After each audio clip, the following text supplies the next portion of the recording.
Hello friends, Mahanadi என்ற எபிசோடில் என்ன நடக்கலாம் அப்படிங்கிறத பற்றி பார்க்கலாம். இன்றைக்கான எபிசோட் இன்ட்ரெஸ்டிங்கான எமோஷனல் எபிசோட் அப்படின்னே சொல்லலாம். விஜய் காவேரிக்காக வெயிட் பண்ணிக்கிட்டு இருக்காங்க. மாமா மாமியும் பக்கத்தில் இருக்காங்க. காவேரி வந்ததுக்கப்புறம் காவேரி கிட்ட நான் தனியாக பேசுகிறேன்னு சொல்கிறாங்க. மாமா மாமியை கூப்பிட்டு கிளம்பிடுறாங்க. இப்போ காவேரி வந்து பேச ஆரம்பிக்கிறாங்க. இப்போ பார்த்தோம்னா வெண்ணிலா விஷயமாகவும் கொஞ்சம் பேசுகிறாங்க.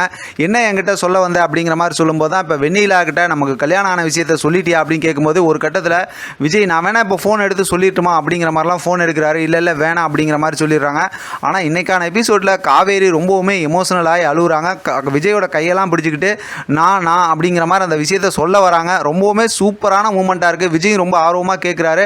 ஆனால் சொல்ல போகிற நேரத்தில் மாமி கதவை திறந்துடுறாங்க. அதனால் பார்த்தோம்னா சொல்லாமல் விட்டுறாங்க. அடுத்து காவேரி நாளைக்கு இந்த மாதிரி கோயிலுக்கு வந்திருக்குன்னு சொல்லி 10 மணி டைம் சொல்லிவிட்டு அங்கேருந்து கிளம்பிடுறாங்க. இப்போ மாமி வந்ததுக்கப்புறம் விஜய் கொஞ்சம் கோவமாக தான் பார்க்குறாரு. இருந்தாலும் மாமி வழக்கம் போல் பேசினதுமே விஜய் வந்து மாமி அப்படியே கலாய்ச்சி விட்டு அப்படியே கிளம்பிடுறாரு. என்ன காவேரி சொல்ல வந்திருப்பாங்க, சரி நாளைக்கு அந்த விஷயம் என்னன்னு நம்ம தெரிஞ்சுக்கணும் அப்படிங்கிற மாதிரி யோசிக்கிறாங்க.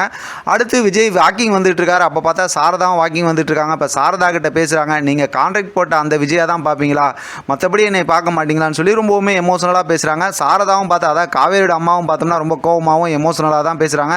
ஒரு கட்டத்தில் பார்த்தோம்னா உங்களை பற்றி எல்லா உண்மையும் எல்லாத்திட்டையும் சொன்னால் அப்போ நீங்கள் என்ன பண்ணுவீங்க அப்படிங்கிற மாதிரி சொல்லும்போது விஜய் அப்படியே ஃபீல் பண்ண ஆரம்பிச்சிடுறாரு. சாரதா நடந்து போயிடுறாங்க.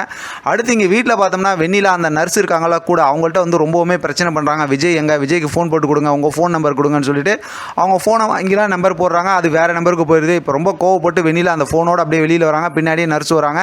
இப்போ தாத்தா பாட்டிக்கிட்ட வந்து ரொம்ப பிரச்சனை பண்ணிடுறாங்க. விஜய்க்கு உடனே ஃபோன் போட்டு கொடுங்க, நான் விஜய்கிட்ட பேசி ஆகணும் அப்படி இப்படின்னு. தாத்தா என்னென்னமோ சொல்லி சமாளித்து பார்க்குறாரு, கேட்கல.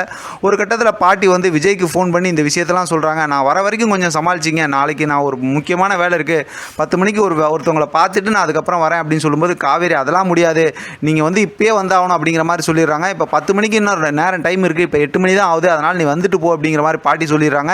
இங்கே வெண்ணிலா வந்து தாத்தா கிட்ட பிரச்சனை பண்ணுறது விஜய் வந்து காதில் ஃபோனில் கேட்டதுமே சரி நம்ம போய் தான் ஆகணும் அப்படிங்கிற மாதிரி புரிஞ்சுக்கிட்டு சரி நான் வரேன் வைங்க அப்படின்னு சொல்லிட்டு ஃபோனை வச்சிடுறாரு. இப்போ வெண்ணிலா வந்து ரொம்பவுமே பிரச்சனை பண்ணிட்டு இருக்காங்க. அடுத்து பார்த்தோம்னா காவேரி சொன்னாங்க இல்லையா 10 மணிக்கு வரேன்ட்டு கோயிலுக்கு, அதனால் அவங்களும் வீட்டிலேருந்து கிளம்புறாங்க. இப்போ பார்த்தோம்னா சாப்பிட்டு போக சொல்லி கங்கா சொல்கிறாங்க. சாப்பிடும்போது மறுபடியும் வாந்தி வருது. என்ன அப்போ பாட்டி கேட்குறாங்க, என்ன இந்த வந்து அதாவது வயிற்றில் குழந்தை இருக்க பொண்ணு மாதிரி வந்து வாந்தி எடுத்துக்கிட்டு இருக்காங்க அப்படிங்கிற மாதிரி அவங்க சொல்கிறாங்க. இப்போ ஒரு வழியாக காவேரி அங்கேருந்து கிளம்பிடுறாங்க. கங்கா எல்லாம் சொல்லிவிட்டு இப்போ அவங்களும் பார்த்தோம்னா குமரன் வந்ததுக்கப்புறம் போகணும்னு சொல்லி நர்மதா ஸ்கூலுக்கு கிளம்பிடுறாங்க. அவங்க ஒரு பக்கத்து கிளம்பி போனதுக்கப்புறம் இங்கே பார்த்தா தாத்தா பாட்டி வெயிட் பண்ணிட்டு இருக்காங்க. வெண்ணிலாவும் வெயிட் பண்ணிட்டு இருக்காங்க.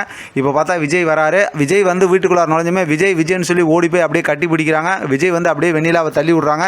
இருந்தாலும் விஜய் விடாமல் அப்படியே கட்டி பிடிச்சிட்டு இருக்காங்க. அதோட இன்றைக்கான எபிசோட் முடிச்சிருக்காங்க. அடுத்து ப்ரோமோ பயங்கரமான ஒரு ப்ரோமோ வந்திருக்கு. அது சம்மந்தமாக நம்ம அடுத்து பேசலாம். இதை பற்றின உங்களோட கருத்து கமெண்ட் பாக்ஸில் தெரியப்படுத்துங்க. தொடர்ந்து ஆதரவு கொடுங்க. தேங்க்யூ ஃபார் வாட்சிங்.